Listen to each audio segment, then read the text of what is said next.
পারমাণবিক চুক্তি নিয়ে ইরান ও যুক্তরাষ্ট্রের মধ্যে ইতিবাচক ও গঠনমূলক আলোচনা হয়েছে।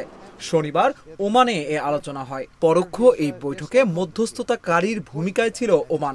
বৈঠকে দুই দেশের প্রতিনিধিদের কাছে বার্তা বিনিময়ের মাধ্যম হিসেবে কাজ করেছেন ওমানের পররাষ্ট্রমন্ত্রী সাইয়েদ বদর আল বুসাইদি।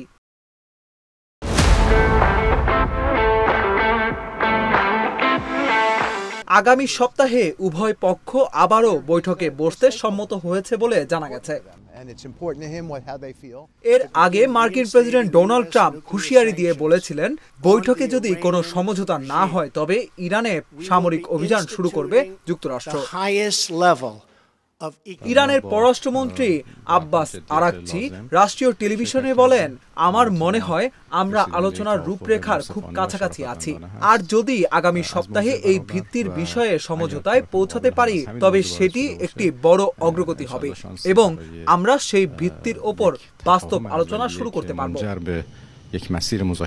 ইরানের পররাষ্ট্রমন্ত্রী আরো বলেন, আলোচনার মূল লক্ষ্য হলো আঞ্চলিক উত্তেজনা কমানো, বন্দি বিনিময় ও কিছু সীমিত নিষেধাজ্ঞা প্রত্যাহারের বিনিময়ে ইরানের পারমাণবিক কর্মসূচি নিয়ন্ত্রণ।